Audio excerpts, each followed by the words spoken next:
All right, it's almost the end of 2025, and it's time to do my yearly review on my account.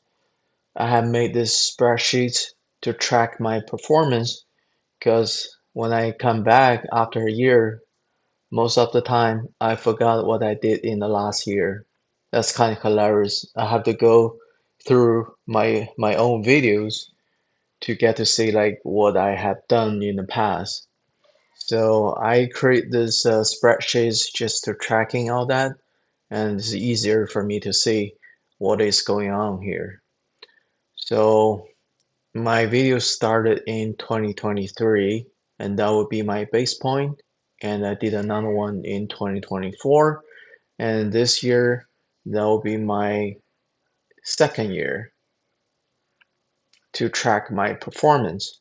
So at the beginning, I in my videos, I think I listed my total money that I have is about 500K, which is incorrect. And I also had a growth rate based on that amount is 18%.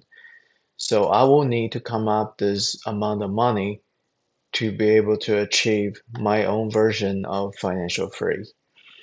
And I look at that again and change some numbers, and this is a new amount that I need to come up with. So to recap what I did in my original videos, I did not including my 401k, and I think that was wrong because that's also part of my account. I need to including that as well. So to put all the account values, I had my Robinhood, my Child Swap, formerly was TD Ameritrade, and I have my M1 account, and I have my Fidelity account 401k. The total from my beginning, the base point should be 693K instead of 500K.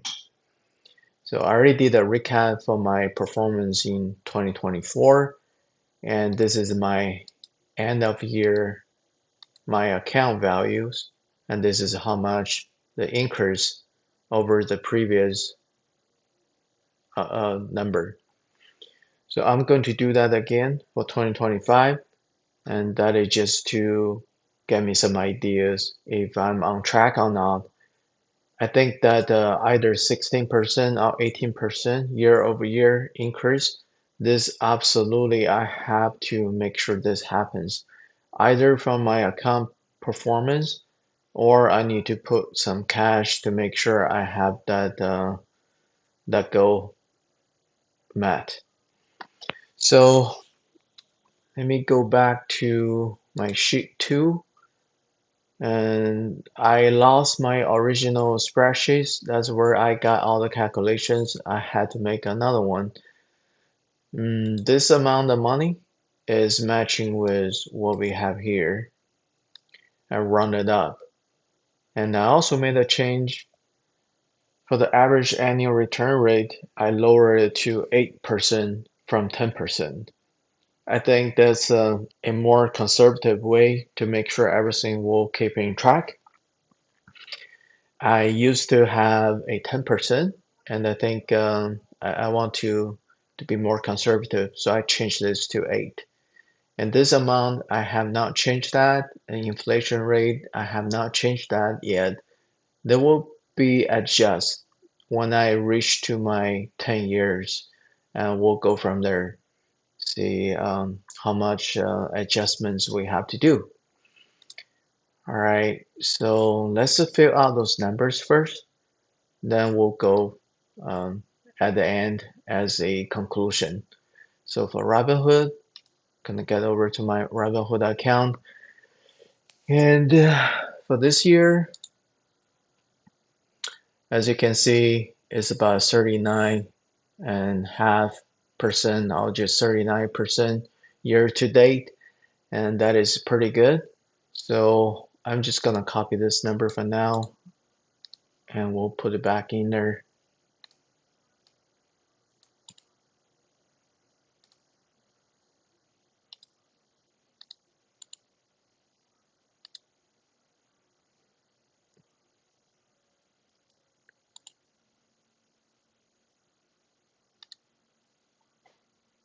Come on.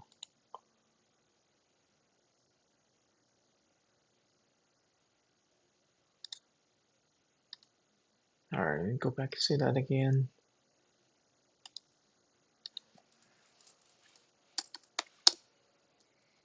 We just put in that, and then we'll drag this over.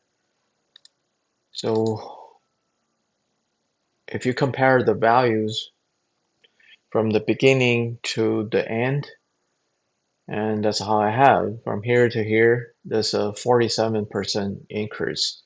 And now I'm going to switch over to my child swap. It's my child swap account. Year to date, I have 24%. Again, that's more than 18% ago, so I'm pretty happy about that. And I'm going to get this number over now.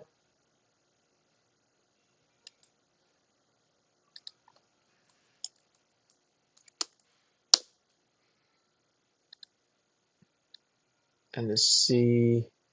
Okay. The reason those two numbers were off so much because I put some extra monies in my Robinhood account, but for my child swap, I did not. So those are more accurate to where you see on screen here. All right, the next one will be my M1 account. So I'm gonna get over here. See my year to date is about 28%, and that's the total amount. I'm going to copy this one over.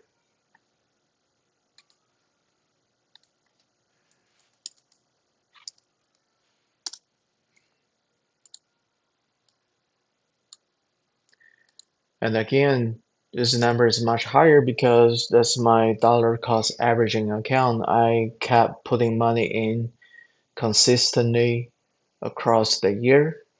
So the actual number is higher than the year to date number you see on screen.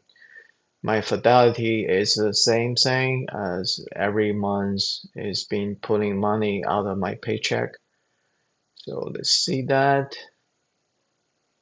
My fidelity year to date is about 16.62%, which is lower than my 18%, but is on par with my new number, 16%. So I'll consider this one, the goal has been met. And this is the amount I'm going to put it over.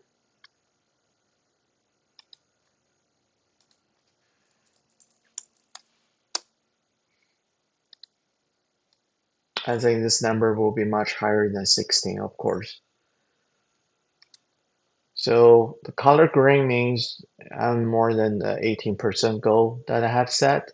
Like I said in the beginning of the videos, if my performance is lacking, I need to put some cash in there to make sure I hit this 18%.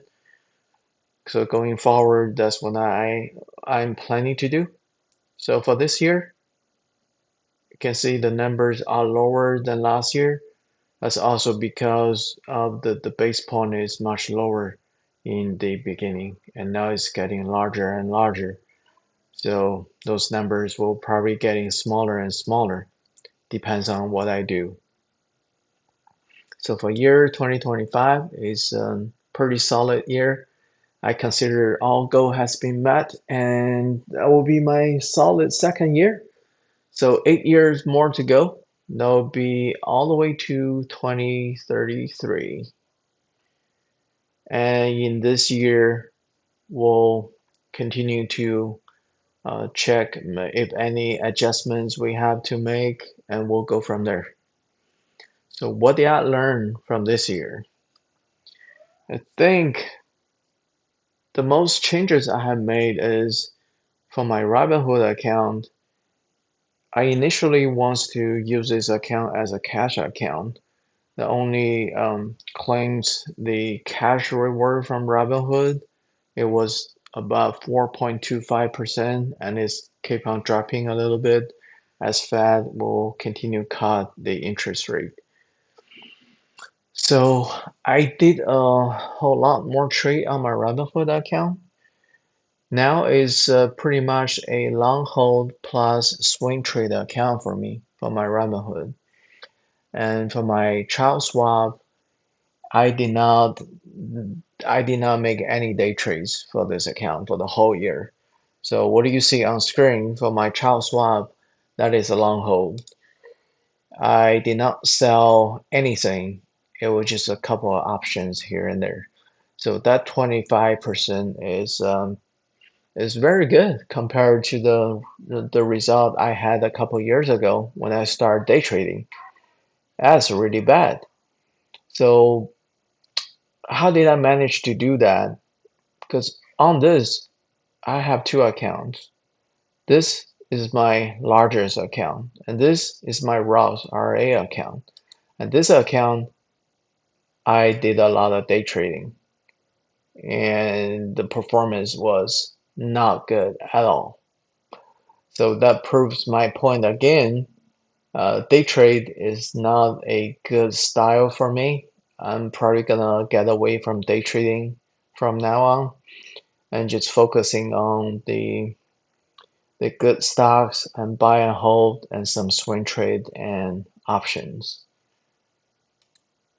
So that's my goal for the next year. Cap those accounts, the long hold with option trading on my child swap. For Robinhood, I'm gonna go some long holds and some swing trades. And for my App One account, it will be the same and just continue buy and hold. Same as my 401k, nothing changed on those two. Just putting money in and let it roll. And we'll see how it goes in 2026. Another thing I learned for this year is, we always say buy low, sell high. But when stocks start dropping, most of the time it's gonna continue dropping even more. And the mistake I made is I buy too quick and too too fast, too quick, too fast, and I didn't give myself enough time to get the price when it drops even more. And that happens to a couple of stocks that I have purchased.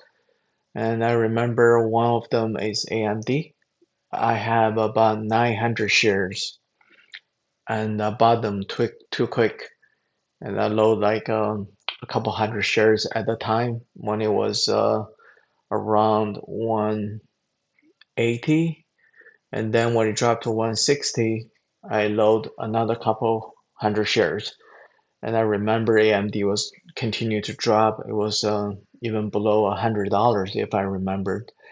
So when it goes back up, it's hard to hold it because you've been in a losing position for so long.